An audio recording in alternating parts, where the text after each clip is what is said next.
You're always like, why have I got to look at their fucking feet all day?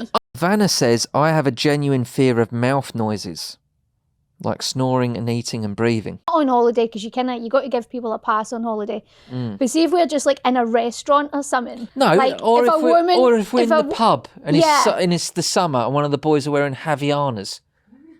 I want to be like, you're not fucking on Bondi Beach, mate. You're always like, why have I got to look at their fucking feet all day? I wouldn't impose my feet on someone.